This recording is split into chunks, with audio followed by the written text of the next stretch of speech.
Assalamualaikum warahmatullahi wabarakatuh. Halo teman-teman semua, semoga teman-teman semua dalam keadaan sehat walafiat. Di sini kita kelompok 2 akan mempresentasikan mengenai materi memahami bagaimana digital media mengubah peran subjek, speaker, dan audiens dalam komunikasi digital. Sebelumnya, izinkan saya memperkenalkan anggota kelompok 2, yaitu terdiri dari saya sendiri, Anindya Putri Nabila.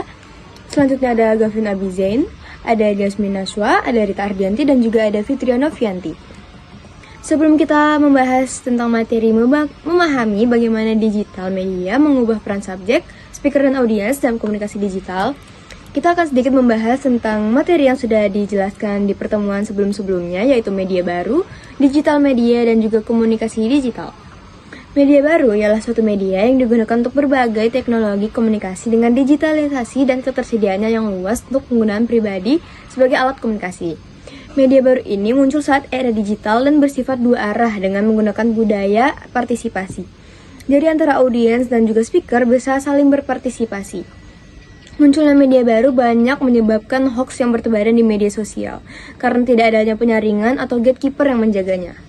Wikipedia ialah salah satu contoh kolaborasi digital yang mengandalkan budaya partisipasi. Kutipan ini diambil dari Mickwell 2011. Yang selanjutnya yaitu digital media. Media berasal dari bahasa Latin, yaitu medium yang berarti perantara atau sesuatu yang dipakai untuk menyampaikan atau membawa sesuatu. Sedangkan digital berasal dari kata digitus dalam bahasa Yunani, berarti jari jemari. Media digital ialah sebuah media yang berisikan teks, gambar, video, audio, dan animasi yang disajikan untuk menyampaikan pesan atau informasi kepada publik. Contohnya media sosial, kamera digital, dan juga browser. Ini diambil dari Munir 2013. Selanjutnya, komunikasi digital akan dijelaskan oleh Jasmine. Komunikasi digital. Komunikasi digital ialah cara berkomunikasi di mana penyampaian serta penerimaan pesan dilakukan dengan melalui cyberspace atau biasa diklaim dunia maya. Komunikasi yang dapat berlangsung melalui jaringan internet sebagai media untuk menghubungkan antara komunikator dengan komunikan berdasarkan buku yang dikutip oleh Mutiah pada tahun 2016. Budaya partisipasi melalui media digital bertujuan untuk mengekspresikan kreativitas. Hal tersebut sebagai bentuk partisipasi publik, tidak semuanya baru karena partisipasi media sudah ada sebelum media digital. Contohnya seperti stasiun radio, surat kabar yang menggunakan partisipasi publik sebagai kesempatan untuk membangun bentuk komunikasi yang demokratis.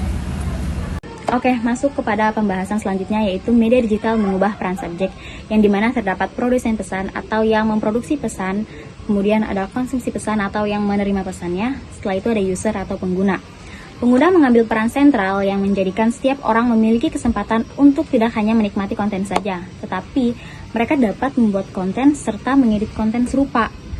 Dikutip dari Alessandro Delfanti dan Adam Arvidson 2019. Nah, dalam media digital ini terdapat dua subjek, yaitu speaker dan audiens. Speaker atau yang memproduksi pesan atau yang memberikan informasi ini dalam konteks komunikasi merujuk pada individu atau entitas yang menyampaikan informasi, ide, atau gagasan kepada audiens. Dalam komunikasi digital, peran speaker semakin kompleks dan signifikan karena melibatkan penggunaan teknologi untuk menjangkau audiens yang lebih besar. Nah, yang kedua ini ada audiens. Dalam konteks komunikasi adalah kelompok orang yang menerima dan merespon pesan yang disampaikan oleh speaker. Mereka dapat terdiri dari berbagai jenis individu yang terlibat dalam suatu acara, presentasi, dan konten media, baik secara langsung maupun melalui platform digital. Nah, selanjutnya ada cara mengubah peran speaker dan audiens. Pada komunikasi digital, peran subjek adalah konsumen pesan yang beralih menjadi user atau pengguna. Nah, pada awalnya ada speaker yang mengirimkan pesan, terus ada juga orang yang menerima pesan. Nah, orang yang menerima pesan itu bisa juga menjadi speaker atau yang mengirimkan pesan itu untuk memberikan informasi kepada orang lain. Seperti itu. Kelebihan dan kekurangan media mengubah peran subjek dalam komunikasi digital. Yang pertama, kelebihan dapat mengakses informasi dengan cepat. Jadi, pengguna dapat mendapatkan informasi secara instan di internet. Yang kedua, dapat melakukan komunikasi secara dua arah. Jadi, hal ini dapat mendukung langsung interaksi para pengguna untuk bertukar ide, memberikan umpan balik. Yang ketiga, memiliki beragam format konten. Nah, konten bisa berupa teks, audio, maupun video. Kekurangannya yang pertama yaitu banyaknya hoax yang beredar di media sosial. Jadi masyarakat sulit untuk percaya terhadap informasi yang telah beredar di media sosial. Yang kedua, pengguna kehilangan privasi. Para pengguna tetap ada dalam pengawasan digital yang biasanya kita kenal dengan algoritma. Yang ketiga yaitu munculnya cyberbullying, di mana perilaku agresif yang biasanya dilakukan untuk menyerang individu secara online, biasanya di media sosial seperti Instagram, TikTok, YouTube secara berulang-ulang. Nah, mengapa sih kita harus mempelajari materi ini? Karena supaya kita lebih paham dan waspada terhadap beragamnya tantangan yang muncul di dalam komunikasi digital. Pada pembahasan kali ini, kami membawakan dua contoh. Yang pertama adalah alternative universe yang ada di platform X, dan yang kedua adalah TikTok affiliate. Kita melihat contoh yang pertama terlebih dahulu. Sebelumnya, orang bisa membaca sebuah cerita melalui sebuah buku atau novel yang dibeli terlebih dahulu. Namun dalam alternative universe yang ada di X, kita semua bisa membuat cerita sesuai dengan apa yang kita inginkan. Dan sebagai pembaca juga bisa mengomentari cerita tersebut secara langsung, dan juga bisa membuat ceritanya sendiri sesuai dengan yang diinginkan. Dalam TikTok affiliate, kita melihat salah satu contoh akun yakni Jaden Batra, di mana dia mempromosikan barang-barang dagangannya melalui keranjang kuning yang tersedia di setiap videonya.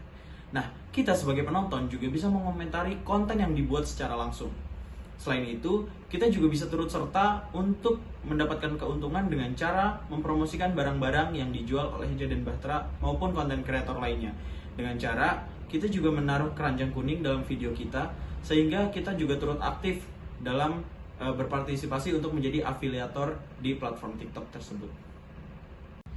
Jadi, kesimpulan dari pembahasan kali ini adalah peran subjek di era digital ini telah mengubah seluruh audiens menjadi pengguna yang aktif atau biasa kita sebut users.